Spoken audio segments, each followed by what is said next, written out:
नमस्कार साहित्य प्रेमियों, स्वागत है आपका अपने YouTube चैनल माइलस्टोन एक्सप्रेशन पर।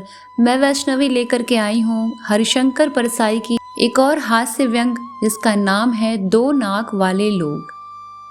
मैं उन्हें समझा रहा था कि लड़की की शादी में टीम टाम में व्यर्थ खर्च मत करो, पर वे बुजुर्ग कह रहे थे, आप ठीक कहते हैं, मगर रिश्तेदारों में नाक कट जाएगी। नाक उनकी काफी लंबी थी। मेरा ख्याल है नाक की हिफाजत सबसे ज्यादा इसी देश में होती है, और या तो नाक बहुत गर्म होती है या छुरा बहुत तेज, जिससे छोटी सी बात से भी नाक कट जाती है। छोटे आदमी की नाक बहुत नाजुक होती है। ये छोटा आदमी नाक को छिपाकर क्यों नहीं रखता? कुछ बड़े आदमी जिनकी हैसियत है इस्पात की नाक लगवा लेते हैं और चमड़े का रंग चढ़वा लेते हैं। काला बाजार में जेल हो आए हैं। औरत खुलेआम दूसरे के साथ बॉक्स में सिनेमा देखती है। लड़की का सार्वजनिक गर्भपात हो चुका है। लोग उस तरह लिए नाक काटने को घूम रहे हैं, मगर काटे कैसे? नाक तो स्टील की है, चेहरे पर पहले जैसे ही फिट है और शोभा बढ़ा रही है। स्मगलिंग में पकड़े गए हैं, हथकड़ी पड़ी है, बाजार में से ले जाए जा रहे हैं। लोग नाक काटने को उत्सुक हैं, पर वे नाक को तिजोरी में संभाल कर स्मगलिंग करने गए थे। पुलिस को खिला पिलाकर बरी होकर लौटेंगे और फिर नाक पहन लेंगे। जो बहुत होशियार हैं वे नाक को तलवे में रखते हैं। तुम सारे शरीर में ढूंढो, नाक ही नहीं मिलती। नातिन की उम्र की 2 लड़कियों से बलात्कार कर चुके हैं। जालसाजी और बैंक को धोखा देने में पकड़े जा चुके हैं। लोग नाक काटने को उतावले हैं, पर नाक मिलती ही नहीं, वो तो तलवे में है। कोई जीव शास्त्री अगर नाक की तलाश भी कर दे तो तलवे की नाक काटने से क्या होता है? नाक तो चेहरे पर की कटे तो कुछ मतलब हो। और जो लोग नाक रखते ही नहीं हैं उन्हें तो कोई डर ही नहीं है। 2 छेद है जिनसे सांस ले लेते हैं। कुछ नाकें गुलाब के पौधे की तरह होती हैं। कलम कर दो तो और अच्छी शाखा बढ़ती है और फूल भी बढ़िया लगते हैं। मैंने ऐसी फूल वाली खुशबूदार नाकें बहुत देखी हैं। जब खुशबू कम होने लगती है ये फिर कलम करा लेते हैं, जैसे किसी औरत को छेड़ दिया और जूते खा गए। जूते खा गए, अजब मुहावरा है। जूते तो मारे जाते हैं, वे खाए कैसे जाते हैं? मगर भारतवासी इतना भुखमरा है कि जूते भी खा जाता है। नाक और तरह से भी बढ़ती है। एक दिन एक सज्जन आए, बड़े दुखी थे। कहने लगे, हमारी तो नाक कट गई। लड़की ने भागकर एक विजातीय से शादी कर ली। हम ब्राह्मण और लड़का कलाल, नाक कट गई। मैंने उन्हें समझाया कि कटी नहीं है, कलम हुई है। 3-4 महीनों में वापस हो जाएगी, लंबी होकर बढ़ जाएगी। 3-4 महीने बाद वे मिले तो खुश थे। नाक भी पहले से लंबी हो गई थी। मैंने कहा, नाक तो पहले से लंबी मालूम होती है। वे बोले, हाँ, कुछ बढ़ गई है। काफी लोग कहते हैं आपने बड़ा क्रांतिकारी काम किया। कुछ बिरादरी वाले भी कहते हैं इसीलिए नाक बढ़ गई है। कुछ लोग मैंने देखे हैं जो कई साल अपने शहर की नाक रहे हैं। उनकी नाक अगर कट जाए तो सारे शहर की नाक कट जाती है। अगर उन्हें संसद का टिकट न मिले तो सारा शहर नकटा हो जाता है। पर अभी मैं एक शहर गया तो लोगों ने पूछा, फला साहब के क्या हाल है, वे इस शहर की नाक हैं? तभी एक मस्खरे ने कहा, हाँ साहब, वे अभी भी शहर की नाक है, मगर छिनकी हुई। ये विभत्स रस है। रस सिद्धांत प्रेमियों को अच्छा लगेगा।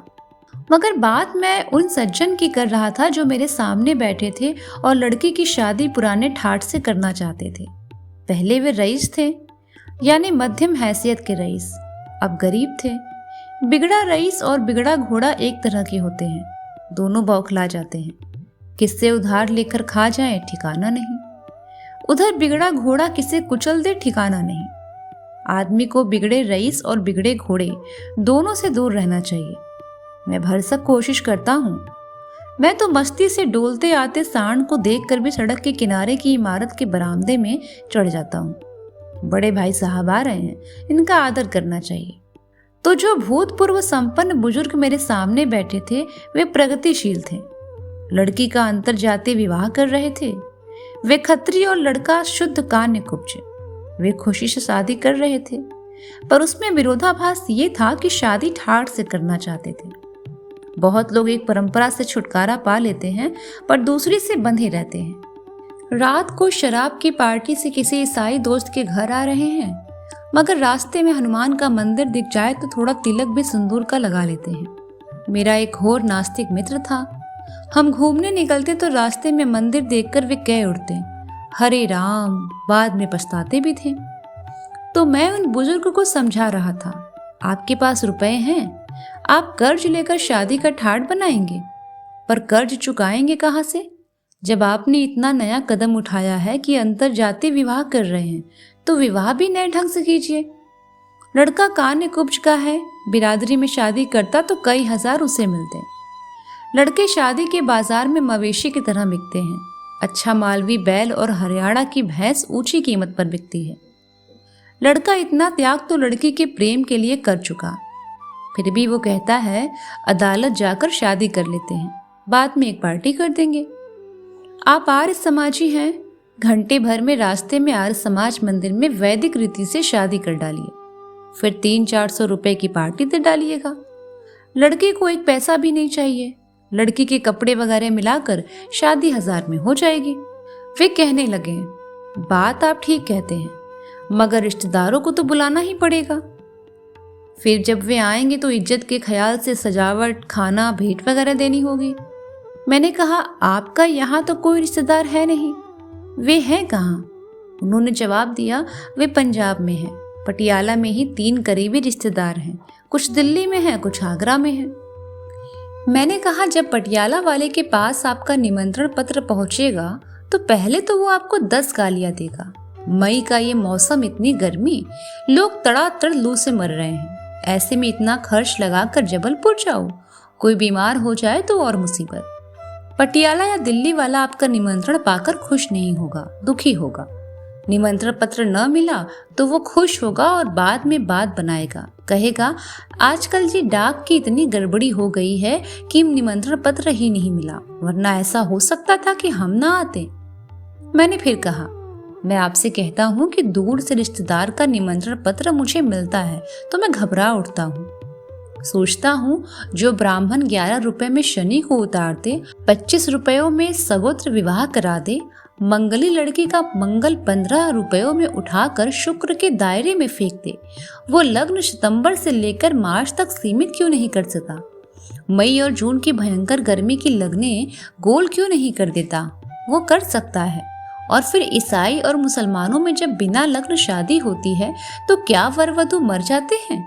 8 प्रकार के विवाहों में जो गंधर्व विवाह है वो है क्या?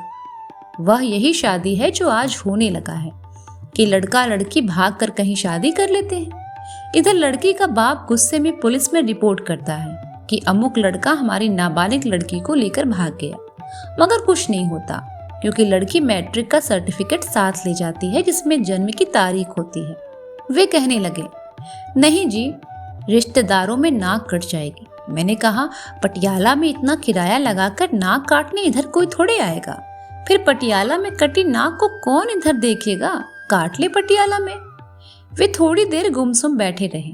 मैंने कहा, देखिए जी, आप चाहें तो मैं पुरोहित हो जाता हूँ और घंटे भर में शादी करा देता हूँ। वे चौंक गए, कहने लगे, आपको शादी कराने की विधि आती है क्या?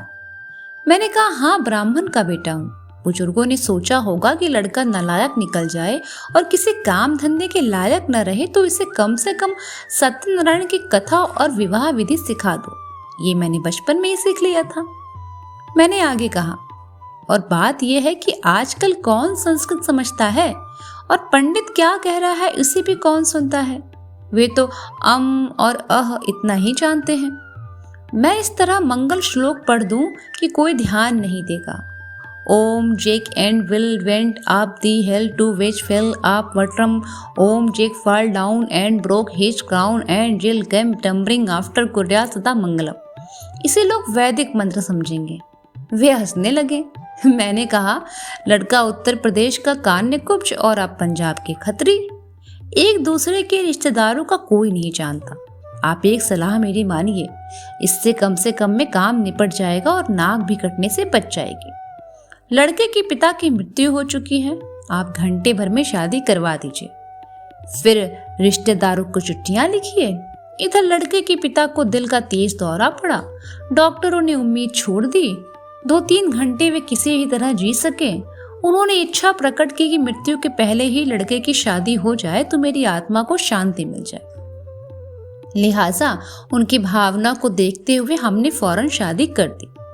लड़का लड़की वर वधू के रूप में उनके सामने आए, उनसे चरणों पर सिर रखे।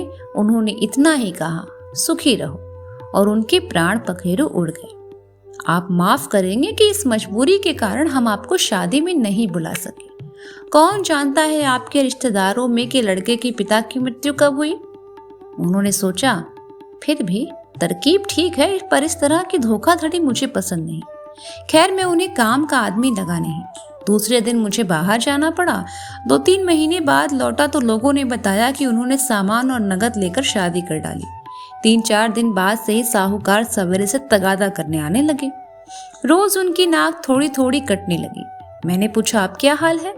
लोग बोले, अब साहूकार आते हैं, यह देखकर निराश लौट जाते हैं कि काटने को नाक ही नहीं बची।